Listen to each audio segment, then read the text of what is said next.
Hola, buenos días a todos y muchas gracias por estar hoy aquí en este webinar con nosotros. Este webinar está organizado por Reoltec conjuntamente con AEE, la Asociación Empresarial Eólica, y con la colaboración del IDAE. Indicaros que la sesión va a ser grabada, los vídeos se subirán hoy tanto en la web de Reoltec como en la de AEE, y también se os distribuirá la presentación que se utilice durante la jornada. Todas las preguntas que tengáis podéis ir lanzándolas desde el principio, hay un chat habilitado para ello. Y nada, y sin más doy paso a Tomás Romagosa, director técnico de AEE, que hará una pequeña introducción, y posteriormente Juan Ramón Ayuso del IDAE nos presentará el programa REN Marinas Demos en audiencia pública, y contaremos con la participación de Carmen María Roa del IDAE para el turno de preguntas. Sin más, Tomás, cuando quieras. Muchas gracias, Vicky. Bueno, buenos días a todos. Gracias a todos los asistentes por conectaros. Bienvenidos a este webinar de Reoltec y AEE con la colaboración de IDAE. Y gracias también a Juan Ramón y a Carmen por estar hoy aquí con nosotros. El tema que nos van a explicar es una cuestión que desde el sector eólico veníamos esperando desde hace tiempo, un poco como respuesta a las medidas que ya se enunciaban en algunos documentos importantes, como la hoja de ruta de la eólica marina, que se publicó en diciembre del año pasado, y también en el PERTE de energías renovables, que se aprobó justo a continuación. Y un poco dar respuesta a la necesidad de apoyar al sector de I+D+I relacionado, o ese ecosistema de I+D+I relacionado con las energías marinas y más concretamente con la eólica marina. Sabéis que España ahora mismo ya es, sin tener todavía parques eólicos instalados en nuestras aguas, pero ya podemos considerarlo como un gran hub de innovación a nivel europeo y a nivel mundial, pues por varias razones. Tenemos en nuestras aguas varios emplazamientos como plataformas de ensayo, pueden ser Plocan o BIMEP. También tenemos una red de centros tecnológicos, universidades muy focalizadas en la investigación en eólica marina, con otros centros de ensayo también y bancos de ensayo más pequeños, y toda una red al final enfocada al I+D+I en estas disciplinas. Pero como suele ocurrir a medida que evoluciona la tecnología, y pues estos centros y estas plataformas pues también presentan limitaciones en cuanto al tamaño de los prototipos que se pueden instalar, en cuanto a la disponibilidad de emplazamientos concretos, de puntos de conexión, con lo cual pues una de las necesidades que se identificaban en estos documentos es tratar de o fortalecer las capacidades de estas plataformas de ensayo. Entonces, estas líneas de ayuda que han salido a consulta pública y que ahora nos explicarán Juan Ramón y Carmen, pues van un poco a dar respuesta a eso. Y por otro lado, también somos un hub de innovación muy importante por el número y la calidad del grado de avance de las soluciones flotantes que se están desarrollando con tecnologías españolas o con patentes españolas. Con los últimos análisis, digamos, el último recuento que también hecho a nivel europeo y con la colaboración de Wind Europe, pues aproximadamente existen ahora mismo en el mundo algo más de 50-55 plataformas o modelos de plataformas flotantes diferentes, desarrollándose por diferentes empresas, entidades y consorcios, y todos ellos están en una carrera por ver quién consigue llegar a esa fase de comercialización lo antes posible, de ser capaces de demostrar a la industria y al mercado que esas soluciones van a ser las más eficientes. Pues de todas esas, al menos 15 tecnologías son españolas o cuentan con patentes españolas, y también es una de las razones para apoyar esta tecnología con los fondos de recuperación, para que de las pocas que lleguen, que al menos algunas pues sean estas tecnologías españolas que están compitiendo en esta carrera.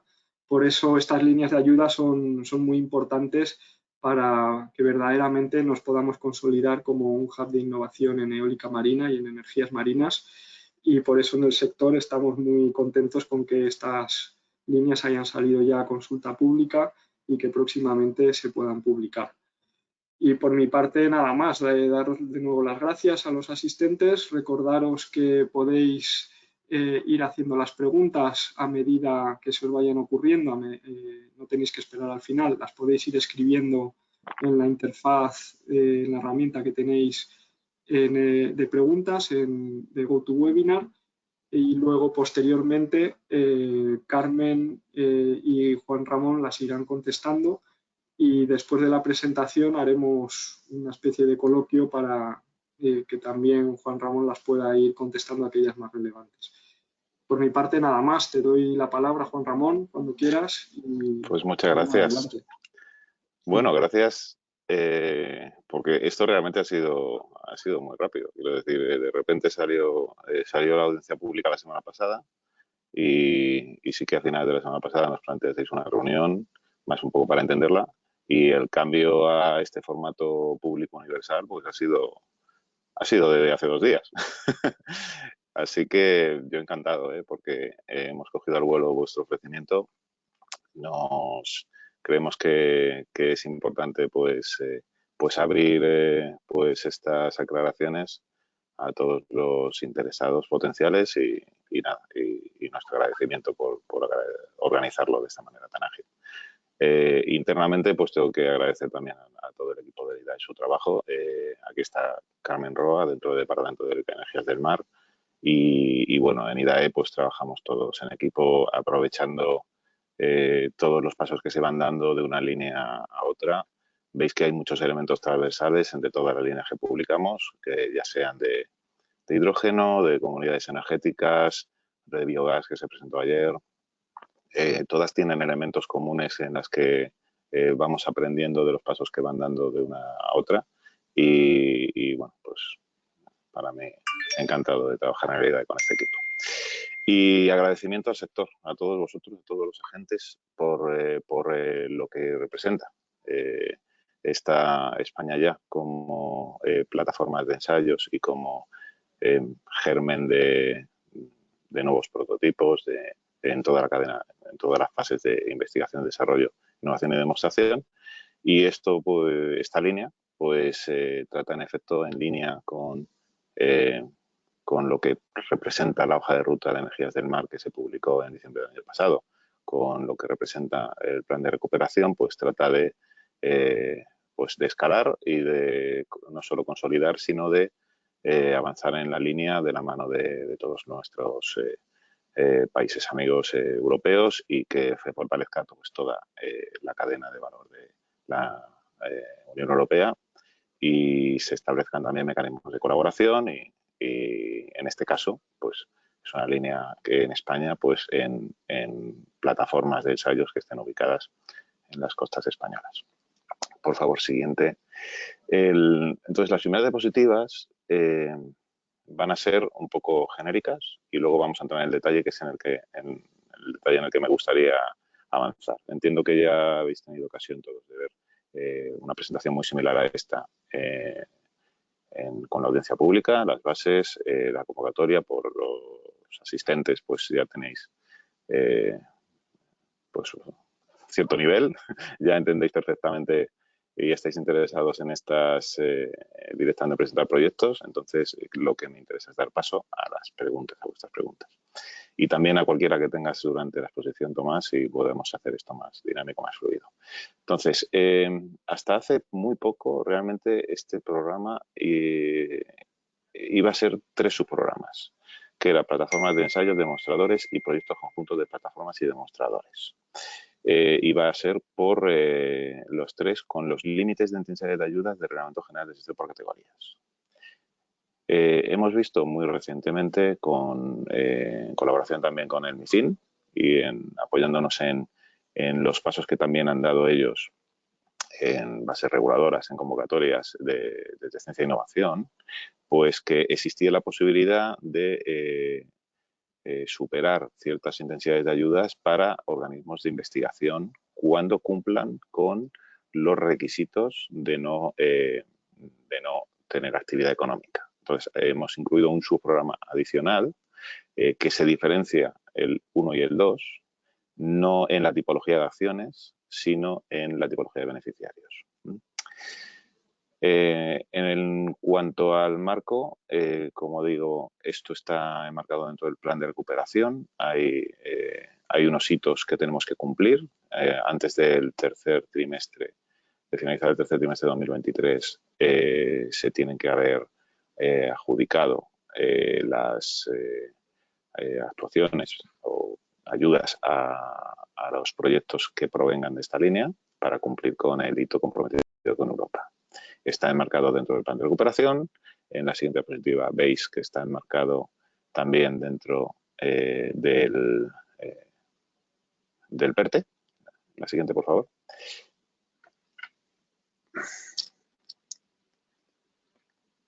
Y dentro del PERTE se diferenciaba las acciones por plataformas de ensayo, por adaptación de logística de infraestructuras portuarias y por proyectos pilotos demostradores. Lo que hemos visto es que por eficiencia en la utilización de los organismos de apoyo, pues de los instrumentos de apoyo, nos interesaba sacarlo en una misma línea y que tiene sentido. De tal manera que la presentación de las actuaciones pues pueda tener su cajita, pueda tener su bloque, pero que se produzca a la vez la solución para las tres cuestiones. Esto también en la hoja de ruta marina, en la siguiente diapositiva veis que también está incluido, y de la hoja de ruta ya hablaba de estos 200 millones que pretendemos lanzar en esta convocatoria. Siguiente, Perdona, por favor. Juan Ramón, una pregunta, aprovechando Sí. tu ofrecimiento para que te podamos Sí, por favor. sobre la marcha.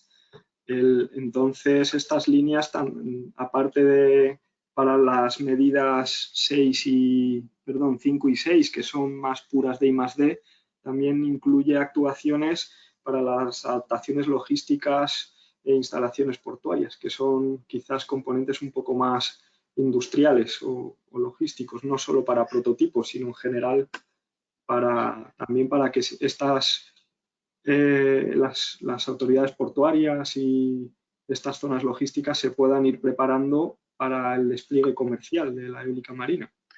No, un matiz. No,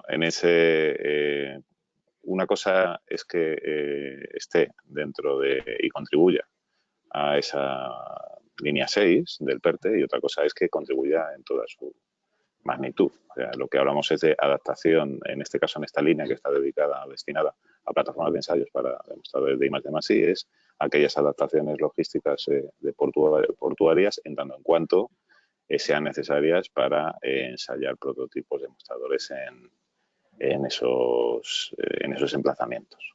La parte de adaptación para otro escalado, digamos, de proyectos comerciales, pues no se puede entender que venga por aquí. Estaría ajeno o sería un alcance superior a donde va destinado estas actuaciones que están bastante claras en las bases reguladoras de costes elegibles y que se insistirá en la convocatoria y en el documento de FAQ que hagamos al respecto. Bueno, vale. En la siguiente diapositiva, veis que también está marcado dentro de la hoja de ruta y hablaba de adaptación y refuerzo de plataformas de ensayo, creación de nuevas, y entendemos que ese tipo de actuaciones, con independencia de si es dentro o fuera de instalaciones portuarias, pues tenían sentido incluirlas en un mismo subprograma, que es en función del beneficiario, pues subprograma 1, subprograma 2. La siguiente, por favor.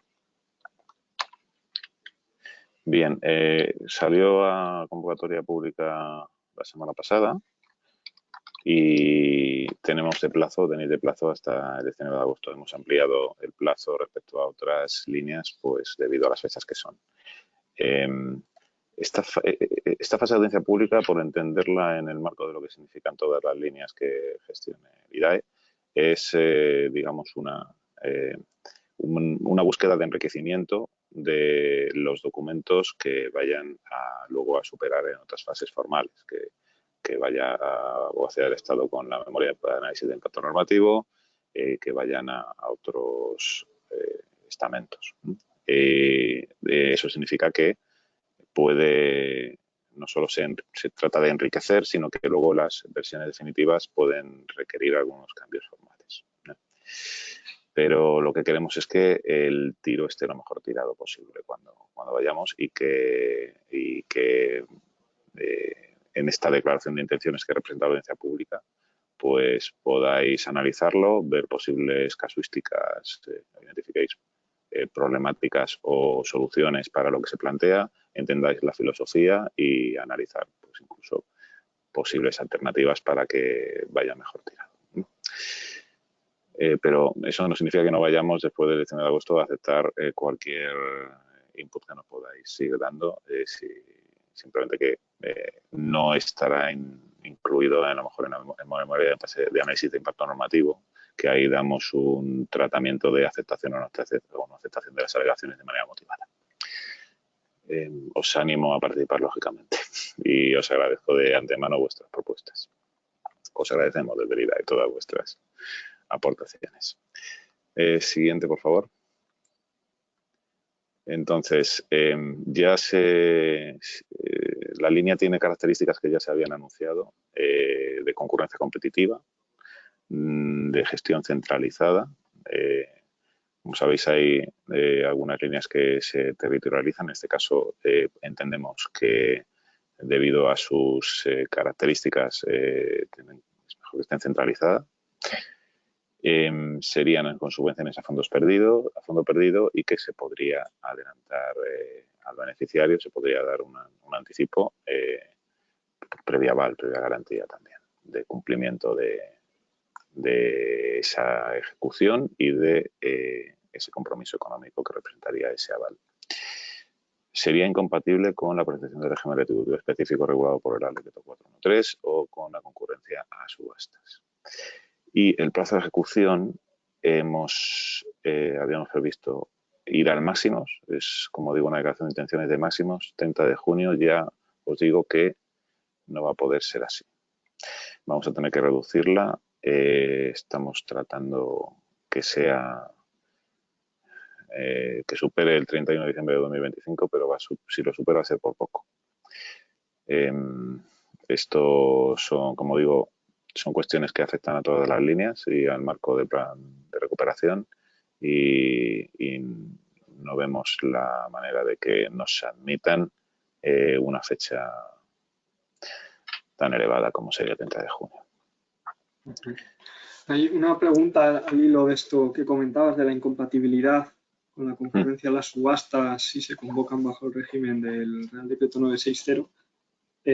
Hay proyectos experimentales que pueden ser muy interesantes su desarrollo con una parte de ayuda a la inversión bajo estas líneas de ayuda, pero que luego para terminar de hacer bancable el proyecto pues tengan que vender energía en el mercado y en ese sentido pues el poder participar en las subastas de eólica marina que se convoquen, entendemos que se llegarán a convocar también subastas específicas para proyectos experimentales, proyectos pequeños que tengan un elevado carácter innovador. La incompatibilidad de esto no lo tenemos claro, así como el régimen del 413 sí que eran unas ayudas, unos incentivos a las renovables claras. El marco de subastas del 960 al final es un régimen retributivo, pero no es una ayuda como tal, es un precio fijo del mercado y que un precio fijo con respecto al mercado, y si el mercado está por encima, incluso el promotor tiene que devolver parte de ese importe o a la inversa, ¿no? No es una ayuda como tal el concepto. Entonces, no terminábamos de entender por qué esa incompatibilidad, siendo además tan interesante en este caso concreto para viabilizar proyectos experimentales. Sí, esto de hecho son cuestiones también transversales, es algo que se ha presentado como alegación a la reposición circular, al otro programa que estamos llevando, y realmente no vemos ese margen. La propia normativa, ese Real Decreto 960, establece en el articulado la incompatibilidad con otras ayudas destinadas a la misma finalidad de inversiones, como sería en este caso, y es cierto que establece alguna posibilidad de excepción, pero en ese caso no la estamos viendo y en esta me temo que tampoco. En cuanto a la otra cuestión que habláis de posibilidad de operar en el mercado, pues bueno, serán las condiciones. O sea, al final el marco de ayudas es independiente del marco normativo que se tenga que cumplir para las actuaciones. O sea, cualquier criterio que haya a nivel de procedimiento administrativo o condicionante, pues tratamos de que vaya por la vía administrativa y en el tema de las ayudas es para viabilizar económicamente con una motivación y intentamos no incluir requisitos del marco para evitar que precisamente haya condicionantes que incluso sean dinámicos que no estén ligados a la propia inversión, a la propia actuación y puedan perjudicar el objeto de las ayudas. Pero la cuestión por ahora de compatibilidad con las subastas se elevó y por ahora se considera incompatible. Luego podemos seguir ahondando si quieres. Vale, no, gracias, Juan Ramón. Bueno, en garantías vemos que en el subprograma 1 y 2 es posible que existan, especialmente en el 1, que donde no se realizan actividades económicas, exista la posibilidad de que estén los beneficiarios o puedan aportar documentación que les exima de la constitución de garantías y por eso se estaría incluyendo esa exención. En principio, para los programas 3 y 4 habrá una garantía de ejecución del proyecto. Y en el subprograma 2, cuando hay actividad económica, pues también la estamos planteando. Siguiente, por favor. Las intensidades de ayuda difieren de por dónde, de cuál es el marco o dónde se acoge en cada actuación. En las bases en las bases veréis qué requisitos se tienen que cumplir por los beneficiarios para que se consideren que es un organismo de investigación sin actividad económica, con su definición en aplicación de las normas y de la definición del artículo 107.1 del Tratado de Funcionamiento de la Unión. Y ahí, pues sí que la ayuda podrá ir hasta intensidades del 100% sobre los costes elegibles. En el subprograma 2, es decir, otras plataformas de ensayos, habría una limitación de intensidad de ayuda del 50% que establece el Reglamento General de Exención por Categorías, el artículo 26. Luego veréis un enlace en el que, para los que no estéis familiarizados, pues podéis descargarlo y analizarlo, las condiciones que establece el artículo 26. Y para los programas 3 y 4, pues también aplicamos el artículo 25, que limita las ayudas pues en función de la tipología de empresa, en función de dar la posibilidad de dar una ayuda adicional por colaboración efectiva o amplia difusión, 15%.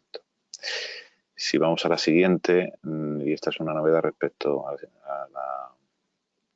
a la que está colgada en la web del Ministerio y del IDAE ahora mismo, hay que aclarar las condiciones que ya está indicando el Reglamento General de Exención por Categorías para que se considere que se cumple que haya colaboración efectiva. Ahí tendremos poco margen. Tenemos que aplicar lo que dice el reglamento, que es lo que está mencionando ahora mismo las bases reguladoras a audiencia pública y que ya está utilizando también pues otros programas, como puede ser el de hidrógeno, el subprograma 2 y el subprograma 1, que cuando se considera colaboración efectiva entre empresas, que al menos una de ellas sea una pyme o se desarrolle en al menos 2 Estados miembros o un Estado miembro, una parte contratante del acuerdo triple y que ninguna empresa corra por sí sola de más del 70% de los costes subvencionables. O, alternativamente, se dará esa colaboración efectiva entre una empresa y uno o varios organismos de investigación y difusión de conocimientos, cuando suman estos organismos como mínimo el 10% de los costes subvencionables y teniendo derecho a publicar los resultados de su propia investigación. Ese es el marco que no podemos salirnos. En cuanto a la difusión, a la amplia difusión, podría existir más margen. Por ahora, el Reglamento General de Categorías habla de que los resultados del proyecto se tienen que difundir ampliamente por medio de conferencias, publicaciones, bases de libre acceso o programas informáticos gratuitos o de fuente abierta. Y aquí también, siendo una cuestión transversal, tratemos de utilizar criterios, pues, por ejemplo, como los de la línea de hidrógeno, cadena de valor, que también tiene esta opción y que, lógicamente, pues trataremos de alinearnos en los criterios. Siguiente, por favor.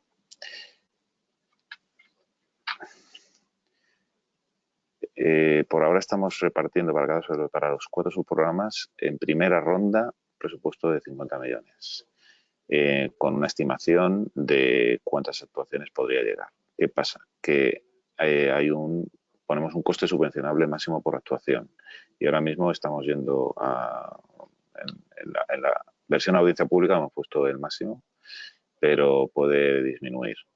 Aquí siempre hay que llegar a un equilibrio. Esto es un margen de libertad que tenemos en función del presupuesto disponible y siempre es la búsqueda de un equilibrio entre lo que son las actuaciones incentivadas que se puedan ejecutar y que haya también un mayor número de ellas. Así que eso podría variar. El siguiente, por favor. En los subprogramas 3 y 4 se está dividiendo por tipologías tecnológicas. Bien, veréis que en las bases reguladoras estamos incluyendo también la posibilidad de que en futuras convocatorias haya prototipos o demostradores de solar fotovoltaica flotante. Por ahora, en línea con la hoja de ruta de eólica marina y energías del mar, estamos considerando las tipologías de eólica marina flotante, eólica marina con cimentación fija, energía de las olas y corrientes o hibridación entre ambas, cada una con un coste subvencionable unitario máximo distinto por megavatio de demostrador o demostradores. En el subprograma 4 serían proyectos conjuntos de plataformas y demostradores y se aumenta ese coste subvencionable para dar cabida a las líneas eléctricas y otras instalaciones auxiliares necesarias, pero siendo la referencia para la potencia la del demostrador, no la de los cables de evacuación, sino la de los demostradores, que son la partida más importante de inversión. Siguiente, por favor.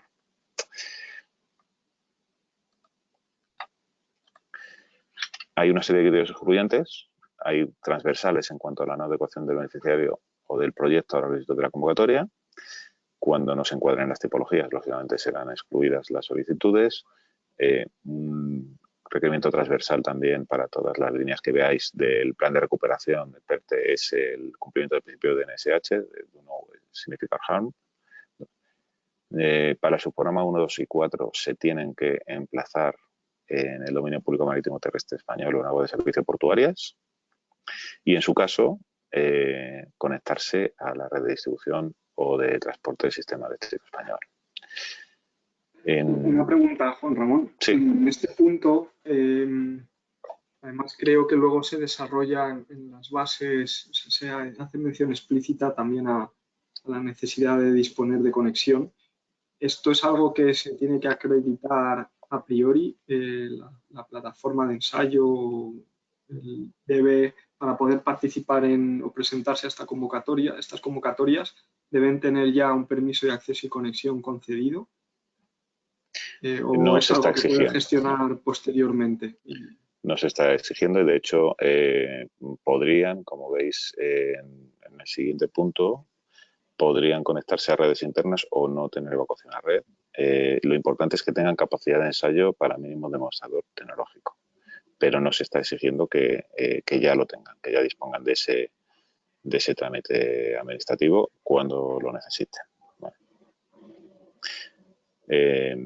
Sí que tendrán que estar reemplazados, como digo, y si se conectan a la red, cuando se conecten, están en el sistema eléctrico español, al menos en esta versión de audiencia pública.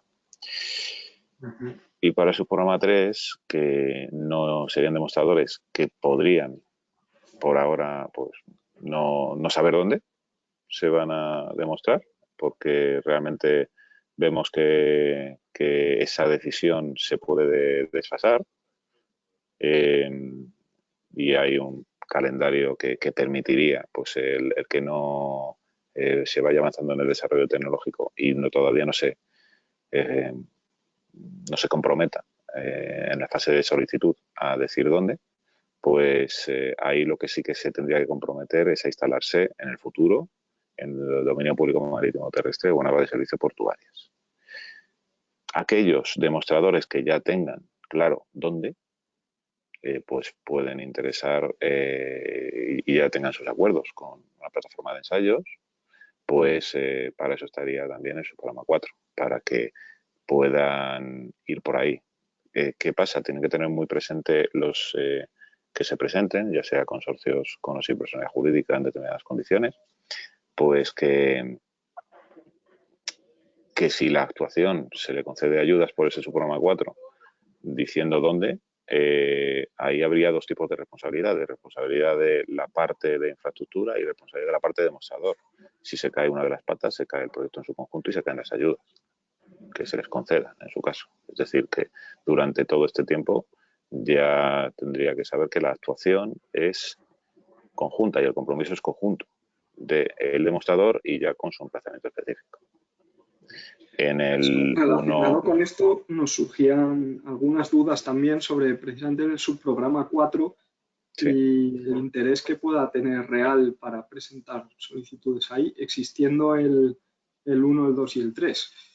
O sea, una empresa, un tecnólogo que quiera desarrollar su prototipo, su demostrador, y una plataforma de ensayos que quiera también mejorar sus infraestructuras, ¿por qué van a ir juntos en su programa 4 cuando el límite, el presupuesto máximo por proyecto es inferior a la suma de los otros dos si se presentaran por separado? Y a más lo que comentabas de que pues la responsabilidad de alguna manera es mayor, puesto que el fallo de uno inhabilita las ayudas para todo el conjunto, en el caso de ir juntos. Entonces, bueno, no entendíamos bien qué ventajas proporciona el subprograma 4, existiendo ya el 1, el 2 y el 3. Bueno, pues a lo mejor la concurrencia es menor y en cualquier caso no perdemos nada, porque en segunda ronda el presupuesto que no se adjudicase podría ir a los otros subprogramas. Desde luego sí que puede haber proyectos que ya hayan avanzado más bajo esa, hemos identificado algunos proyectos que pueden haber avanzado más en ese planteamiento conjunto y les puede interesar ir por aquí. Y sí, evidentemente esta es la primera línea y la primera convocatoria y pueden darse varias casuísticas y vamos a aprender todos, incluidos nosotros. Y veremos, pero no descartamos, hemos visto que no era descartable esta opción, este subprograma 4. Y en función de los resultados, pues también podríamos adaptarnos a futuros. Pero es por eso, porque hay proyectos que sí que les puede interesar ir ya porque lo tengan claro dónde se van a aprobar. Vale. Perfecto, gracias. Vale. Nada, por Dios. Gracias a vosotros. Siguiente, por favor. Vale. A nivel de bases reguladoras, lo que se establecen, como en todas las bases, es criterios más generales, más que otorguen más flexibilidad para luego lo que se pongan en las convocatorias. Entonces, a nivel de bases reguladoras se dicen qué criterios se utilizarían en cuanto a habilidad administrativa para aquellos que estén sujetos a emplazamientos o nivel de desarrollo tecnológico o externalidades positivas o criterio económico. Pero es a nivel de, bueno, a nivel de bases también se habla de una segunda ronda de selección de solicitudes, es decir, para evitar que haya excedentes de cada subprograma que no se apliquen, pues que se puedan utilizar para otros, ¿no? Pero es a nivel de convocatoria donde se dice, donde se ve realmente el detalle. Entonces, por eso, aunque la audiencia pública pues es para las bases reguladoras. Creíamos muy necesario y conveniente que vierais la foto completa y por eso hemos lanzado también a la vez el borrador de la convocatoria pública. Y ahí pues podemos entrar ya con más detalle en los criterios. Por favor, la siguiente. Sí, aquí vemos para el subprogramas 1 y 2, como hemos dicho, se diferenciarían por tipología de beneficiario, pero no por tipología de actuaciones. Ya marcamos qué nivel, cómo se puntuaría. Cuando aparece en la puntuación 10, 10, 5, 5, sin el 0, significa que ahora mismo el planteamiento es o 0 o 10, no entre 0 y 10. Cuando es entre 0 y 10 es, por ejemplo, para algunas cuestiones como que vemos que es conveniente, como es la incorporación de equipos auxiliares de mejora de conocimiento de medio ambiente y nuevos servicios en el medio marino, que queremos, pues también vemos margen para que en función de las propias solicitudes cuando las recibamos, pues demos más puntuación a aquellas que contribuyan más. Y en cuestión de impacto de generación de empleo, pues también vemos ese margen. Y no nos suele gustar porque son, de alguna manera, establece ciertos elementos de subjetividad para la comisión de valoración, pero que creemos que en este caso pues hay que conviene y tiene su sentido.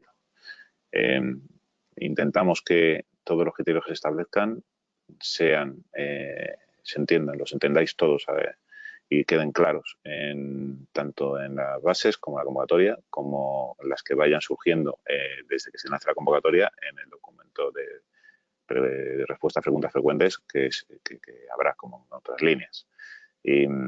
Pero no tenemos todavía todas las respuestas. Tenemos, como digo, que ir también aprendiendo en esa línea. Lo que sí que marca la convocatoria claramente en base a los criterios que ya se decían en la hoja de ruta marina es queremos dar mayor puntuación a aquellos proyectos que traten de mejorar los servicios en el medio marino, que traten de avanzar en un mayor grado de compatibilidad de la plataforma con actividades como la agricultura y la pesca, especialmente con la pesca, y que la actuación pues cree también mayores capacidades de ensayos. Ahí, pues por ejemplo, pues no es descartable que tras la audiencia pública pues ese 10 se divida. Y oye, aquellos que tengan capacidades de 2 ensayos, pues sean 5 puntos, aquellos que sean 3 o más ensayos, 10 puntos, porque no descartamos.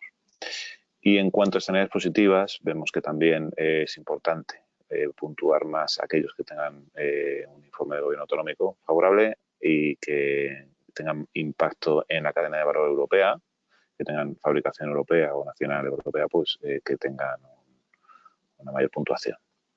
Y si los emplazamientos están o en islas o en provincias con municipios en transición justa, que se dé algo más de puntuación. En este caso, 30% de los 100 puntos irían para criterio económico, es decir, para la concurrencia económica puramente dicha, de pedir menos ayuda de la máxima que podría obtener. Si vamos a su programa 3, por favor, la siguiente, pues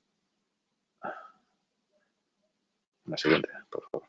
Pues vemos que no habría criterio de viabilidad administrativa porque los demostradores que no sepan dónde se van a poner no pueden avanzar ahí, pero sí mantenemos algunos criterios de grado de innovación y desarrollo tecnológico. Incluimos, porque nos parece relevante, el que en esos desarrollos que se dieron, esos nuevos diseños, haya buenas prácticas de sostenibilidad medioambiental en la fabricación y de codiseño, y ahí también tendremos cierto margen de subjetividad, porque no conocemos muy bien por dónde irán las solicitudes y por eso es 0, 1, 2, 3, 4, 5 los puntos que se le den. Y en este caso, en la reducción de la ayuda máxima, lo puntuaría 50%. Vemos que tendrían más capacidad de solicitar menos ayuda, o por lo menos que podría tener más peso en la evaluación del criterio económico. Y en el subprograma 4 es un mix, es una conjunción. La siguiente diapositiva. Juan Ramón, antes de pasar al 4 y 3, Comentabas que no había criterios de tramitación o de viabilidad administrativa para el programa 3, pero en las bases reguladoras aparecía, igual es una errata y se refiere al subprograma 2, pero sí que aparecía para los subprogramas 1 y 3 que se debe añadir a la solicitud alguna documentación adicional, y una de ellas es la concesión del espacio público marítimo terrestre y la autorización de servidumbres aeronáuticas. Igual es una errata y... Puede ser, si me permites, Juanra, he contestado yo de las preguntas, que como inicialmente en el subprograma 1 como tal no existía, debe haber habido un baile de números, y eso se refiere al subprograma 1, 2 y 4. ¿Vale? Y solo un apunte de las preguntas que están haciendo aquí, que Beatriz Aguilar ha hecho una pregunta en relación al programa 3 y 4, de que si hay intención de que haya demostradores de todas las tecnologías y que cómo se va a garantizar eso. Pues nosotros inicialmente las tecnologías son las que están definidas en la orden, aunque la convocatoria la limita un poco más, y no hemos destinado ningún presupuesto separado para cada tecnología, sino que pues puntuará más el tema económico. Bien, gracias, Carmen. Ya es la última diapositiva, la siguiente, simplemente para que veáis el calendario previsto. Ahora estamos en el trámite de audiencia de información pública, julio-agosto. Luego entraremos de septiembre a noviembre con el tratamiento de las alegaciones que recibamos, los contactos formales con la Abogacía del Estado, IGAE. Luego se llevará una comisión delegada de asuntos económicos y la convocatoria se tiene que aprobar también por el Consejo de Administración de IDAE. Por eso esperamos que, como más realista, noviembre sea el mes en el que se pueda esperar esa publicación. Y si no surgen imprevistos, que haremos lo posible por cumplirlo. Y luego pues se daría un margen desde que se publique y se lance la convocatoria para que todavía no se puedan presentar solicitudes durante unas semanas, y ya a partir del mes siguiente pues sí que se puedan presentar solicitudes, pero no vemos interés en que haya una carrera por ser el primero en presentarla. Veis que es criterios de concurrencia que va a ser muy difícil que haya igualdad de puntuación. Vemos. Y a partir de ahí la valoración y solicitudes y la resolución definitiva. Aunque tenemos margen de cumplimiento del hito del plan de recuperación hasta el tercer trimestre, vamos a intentar cumplirlo en el segundo trimestre. En el segundo trimestre, que sería antes de junio del 2023. Y os paso la palabra. Lamento haberme extendido un poco más. No, para nada, Juan Ramón. Queda todo bastante claro, y bueno, también es que hemos ido intercalando preguntas. Pues no sé, Carmen, si quieres aprovechar para a lo mejor resumir algunas de las preguntas que han ido realizando los asistentes. Sí, tenía aquí preparado un documento, pero se me ha colgado. Pero bueno, una de las cosas que piden aclarar, Juanra, es porque el presupuesto del subprograma 1 pues no puede ir en segunda ronda a los otros subprogramas. Entonces, bueno, que aclaráramos eso porque hay ahí cierta duda. Sí, de hecho, gracias. Pues sí, no lo he comentado antes. De hecho, antes de incluir el subprograma 1, y la convocatoria va a tener 150 millones. Porque es el máximo límite que podemos por el Reglamento General de 7 categorías en cada convocatoria anual. ¿Qué pasa? Que al ir el subprograma 1 para organismos de investigación fuera del Reglamento General de 7 categorías y ir por el Tratado de Funcionamiento de la Unión como estar exenta, ahí sí que le hemos podido incrementar en 50 millones más y pasa de 150 a 200 millones. Es decir, que en esencia la inclusión de ese subprograma no afecta al presupuesto que ya teníamos considerado para los otros, porque es una limitación por convocatoria anual del marco de ayudas europeo.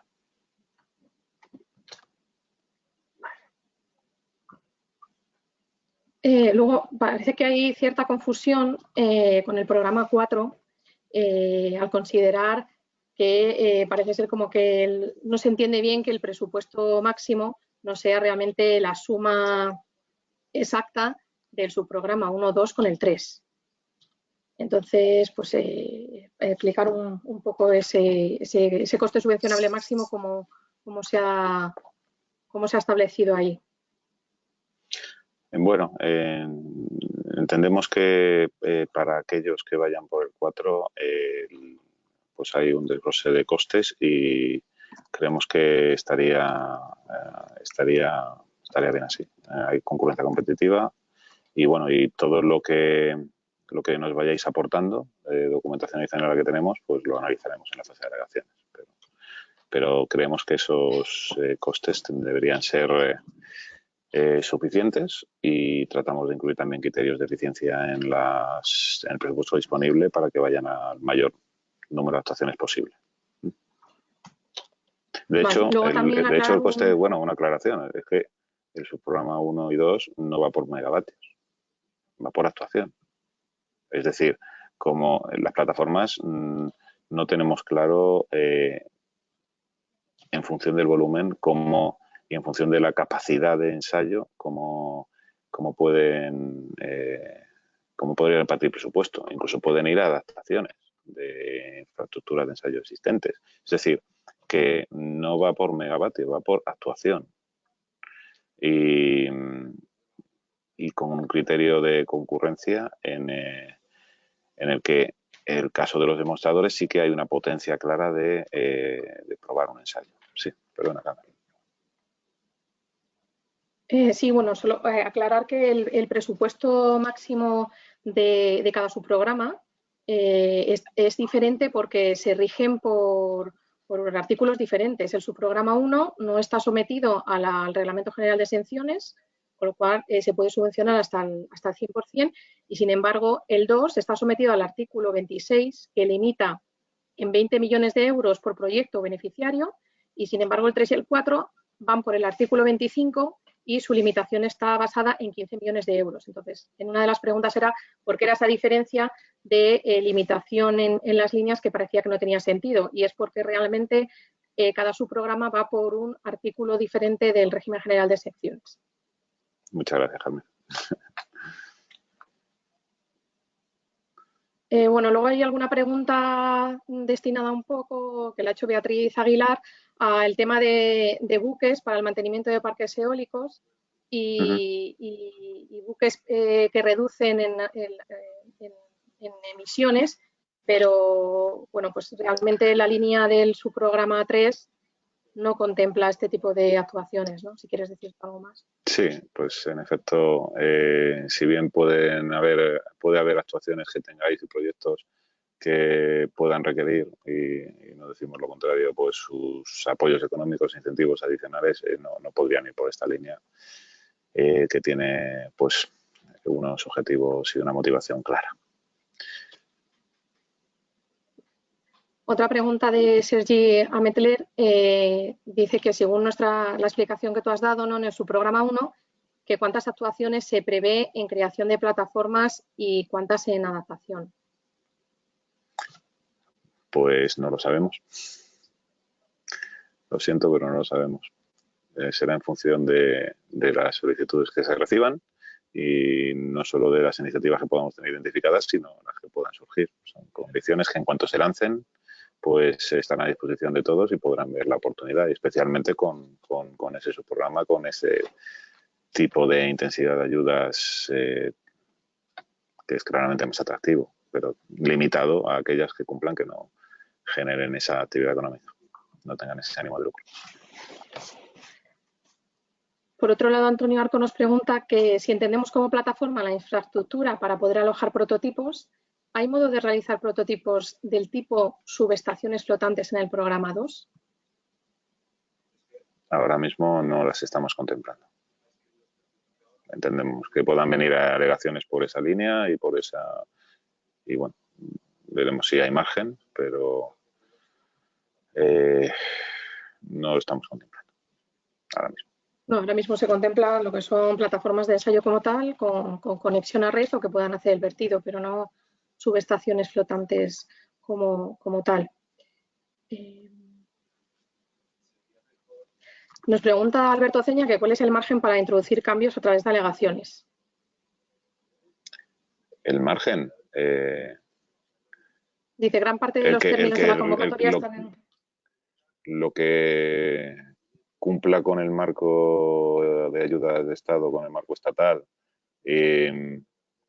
esté de acuerdo también con criterios transversales que ya estén claros en otras líneas y que estén ligados a las actuaciones. Bueno, pues el margen es el que nos dé el marco que estamos presentando, que esté también relacionado con la hoja de ruta, el PERTE.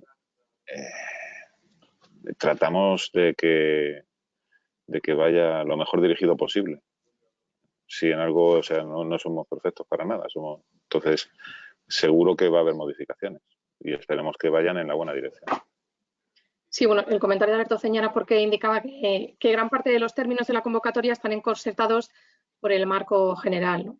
Estamos un poco limitados también por el Reglamento General de Exenciones y ahí es donde nos tenemos que ceñir. Bueno, y el marco estatal también en algunas cuestiones. Ahí puede traer elementos ¿sabes? Como la petición de 3 ofertas mínimo. Quiero decir que como veis en la fundamentación jurídica, pues hay una...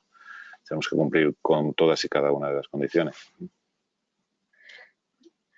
Javier Bonilla nos preguntaba que en el caso de su programa 4, a la hora de calcular la subvención máxima, habría que diferenciar entre el 50% que se aplica a la infraestructura energética, como en el 2, o aplicaría el criterio del programa 3.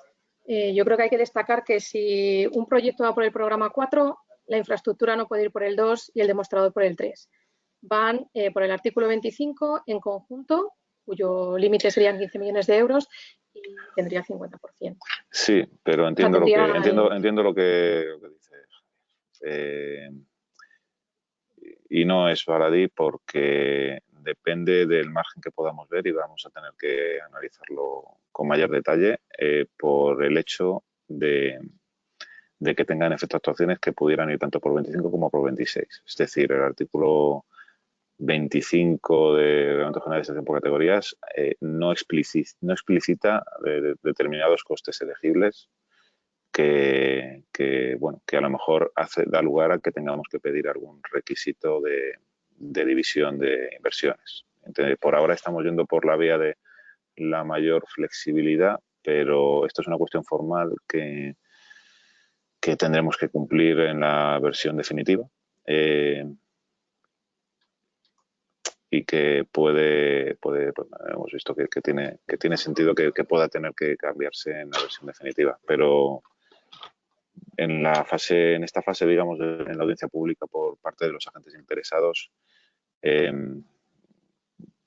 vais a tener poco que aportar, digamos. Sí que puede tener algún cambio, Javier. Luego hay algún comentario sobre lo que hemos definido, a qué nos referimos con el número de conexiones eléctricas o realmente capacidad de ensayo. Hablamos de que en las plataformas se va a exigir que se dará más puntuación si disponen de más de una conexión para probar otros dispositivos. Sí, en efecto. Creemos que la versatilidad, la posibilidad de ensayar a la vez varios demostradores tiene que premiarse para las plataformas de ensayos. Vemos que eso mejora la capacidad de ensayo a nivel global. Puede variar un poco el criterio y ajustarse a lo que se entienda más justo. Quería decir también en los criterios, en la convocatoria, en el anexo 5, hay también pues un mayor desarrollo de la explicación de esos criterios.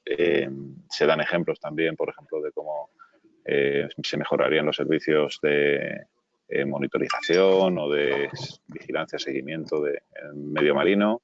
Se dan aclaraciones sobre el criterio de realidad administrativa para adaptación de infraestructuras existentes, de que puedan o no utilizar los avances administrativos en función de que la actuación que estén proponiendo ya esté incluida en esos avances administrativos que ya dispongan.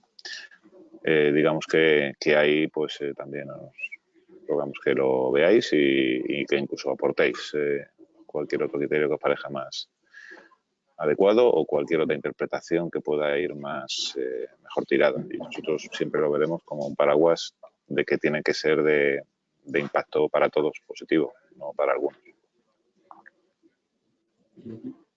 Y por último que veo aquí, aunque no sé si... Quería aprovechar para hacer una pregunta sobre los costes elegibles del subprograma 3 de demostradores. También un poco en línea con algunas de las dudas que también aparecían, ¿no? En este subprograma de demostradores, los costes elegibles están circunscritos solo a la plataforma flotante, en el caso, o fija, en el caso de la eólica marina.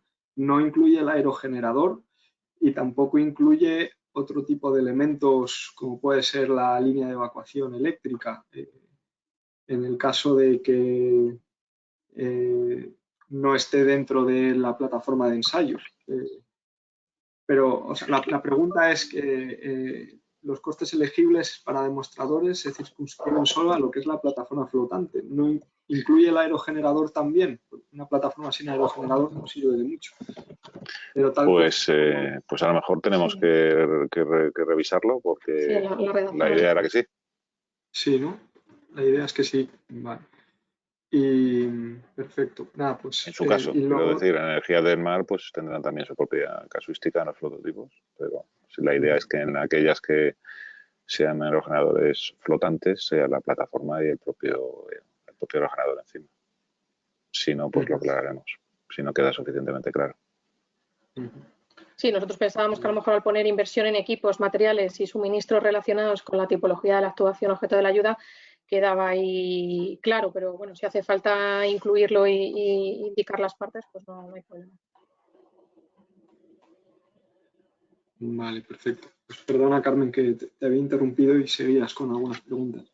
No, perdona. Mira, la última pregunta que tengo es de Juan Moya, que pregunta que, dice, si no entiendo mal, un proyecto no contempla la subestación marina y la línea de evacuación.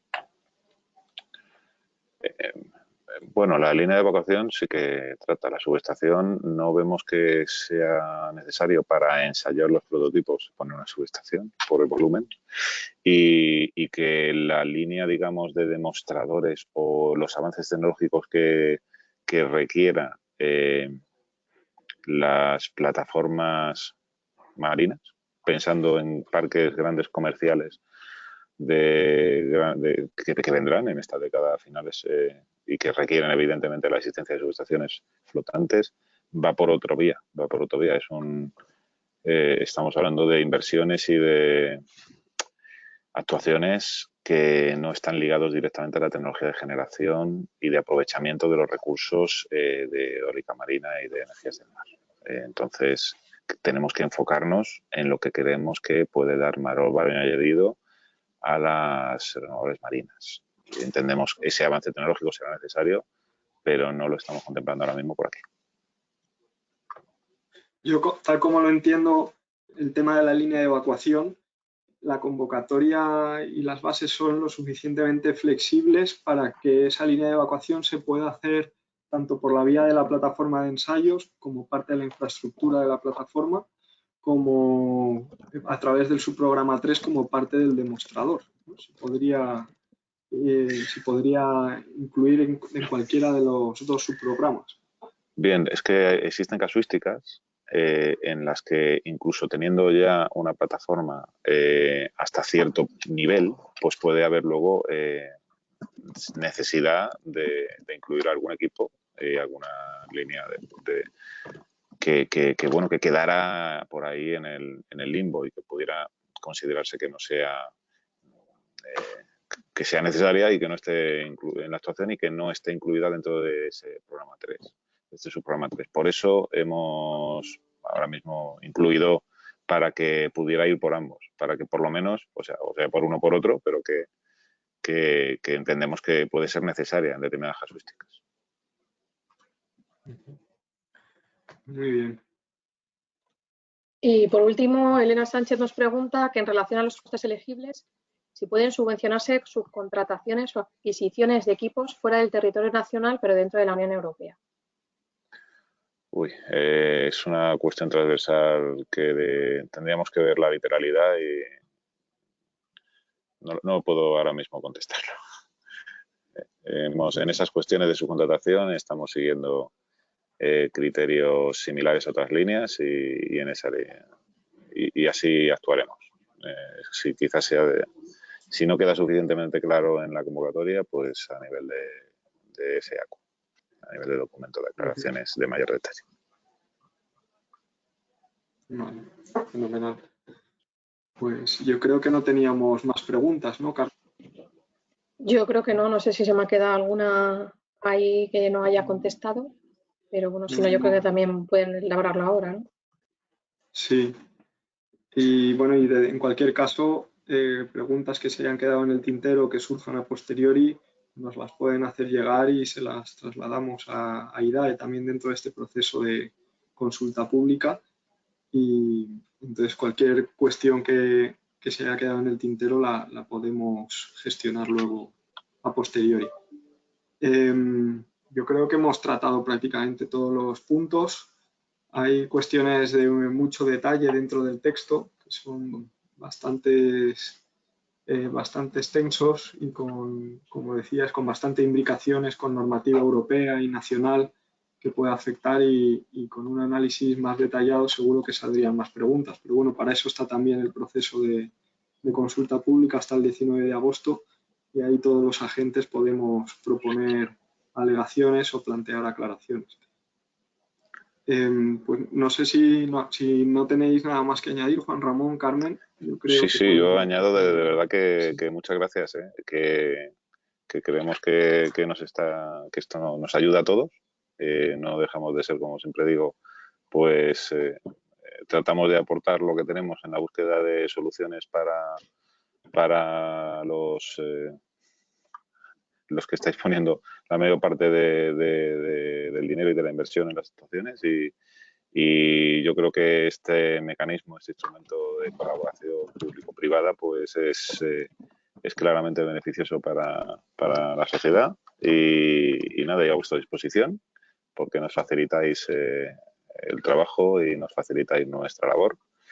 Y a todos los agentes, pues animaros a eso, a que os presentéis y bueno, y esperemos que en este camino pues vayamos de la mano y se dé las soluciones que se necesitan para que los objetivos que se marcan en la hoja de ruta pues los consigamos. En este caso, pues para plataformas de ensayos y para el desarrollo de prototipos en España. Muchas gracias. Fenomenal. Muchas gracias, Juan Ramón, Carmen, y por estar hoy con nosotros y explicarnos un poco estas ayudas que para el sector son muy importantes. No siempre todos entendemos bien cómo funcionan estos mecanismos y estas líneas de ayuda vinculadas al plan de recuperación y por eso es muy útil también contar con vuestra participación directa y que nos ayudéis a entenderlo un poco mejor y plantear las alegaciones ya un poco más encaminadas y quizás no tan genéricas. Así que muchas gracias por estar con nosotros y bueno, seguiremos en contacto para dentro del proceso de alegaciones y posteriormente también.